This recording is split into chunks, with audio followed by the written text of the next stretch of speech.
ரொம்பவே சுவையான சீக்கிரமாக செஞ்சு முடிக்கிற மாதிரி ஒரு அருமையான ரெசிபி தாங்க இப்போ பார்க்க போகிறோம். அதுக்கு ஒரு வானல் எடுத்துக்கோங்க. அதில் கொஞ்சமாக ஆயில் ஊற்றிக்கோங்க. ஒரு அரை ஸ்பூன் கடுகு சேர்த்துக்கோங்க. கொஞ்சமாக சீரகம் போட்டுக்கோங்க. கடுகு சீரகம் நல்லா பொரிஞ்சதும் கருவேப்பிலை போட்டுக்கோங்க. கருவேப்பிலை நல்லா வதங்கினதும் உள்ளி தக்காளி சேர்த்துக்கோங்க.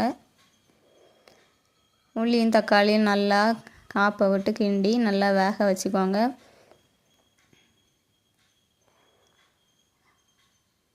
நல்லா வதங்கட்டுங்க. உள்ளி நல்லா வந்துட்டு இருக்கும்போது ஒரு ஸ்பூன் உப்பு போட்டுக்கோங்க.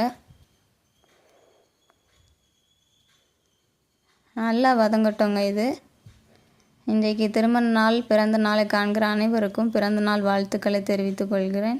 இது நல்லா வதங்கட்டுங்க. நல்லா வதங்குற வரைக்கும் நம்ம கிண்டிக்கிட்டே இருப்போம்.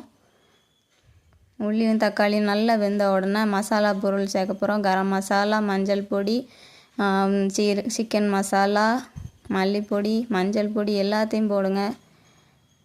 எல்லாத்துலேயும் ஒரு ஸ்பூன், உங்களுக்கு தேவை அதிகமாக இருந்தால் இன்னும் கொஞ்சம் சேர்த்துக்கோங்க. அந்த நம்ம வேக வச்ச உள்ளி தக்காளி கூட இந்த மசாலாவை சேர்த்து நல்லா கிளறி விடுங்க. இந்த மசாலா ரொம்ப மிக்ஸ் ஆகிற வரைக்கும் நல்லா கிண்டிட்டு, இது ரொம்ப வறண்டமாக இருந்துச்சுன்னா கொஞ்சமாக தண்ணி ஊற்றிக்கலாம்.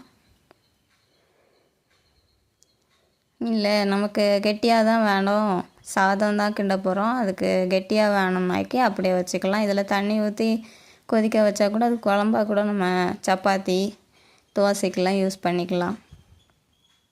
இப்போ இது நல்லா வதங்கட்டும். இது கொதிக்கிற வரைக்கும் நம்ம வெயிட் பண்ண போகிறோம். நல்லா கிளறி விட்டுட்டு கொதிக்கிற வரை வெயிட் பண்ணிக்கோங்க. இந்த டைமில் உப்பு எவ்வளோ கரெக்டாக இருக்கானுலாம் நம்ம செக் பண்ணிக்கலாம். தேவைப்பட்டால் கொஞ்சம் போட்டுக்கலாம். இப்போ பாருங்கள், நல்லா கொதி வந்தாச்சு. இனி நம்ம எவ்வளோ சாதம் போட போகிறோமோ அந்த அளவுக்கு எடுத்து ஒரு தட்டில் வச்சுருக்கோம்.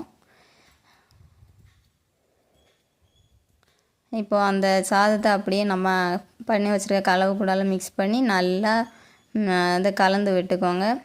எவ்வளோத்துக்கு மிக்ஸ் பண்ணுறீங்களோ அதுக்கேற்ற போல் தாங்க நல்லாயிருக்கும். அப்புறம் இந்த சாப்பாடுனா நல்லா சூடாகி நல்லா மிக்ஸ் ஆகிற வரைக்கும் நம்ம அதை கிண்ட போகிறோம். சாதத்துலேருந்து அப்படி அந்த ஆவி பறக்கணுங்க, அது வரைக்கும் நம்ம கிண்டணும். நல்லா மிக்ஸ் பண்ணிக்கோங்க. இந்த மாதிரி நல்லா கிளறின அப்புறம் கொத்தமல்லி கீரை ஒரு 2 போதும்.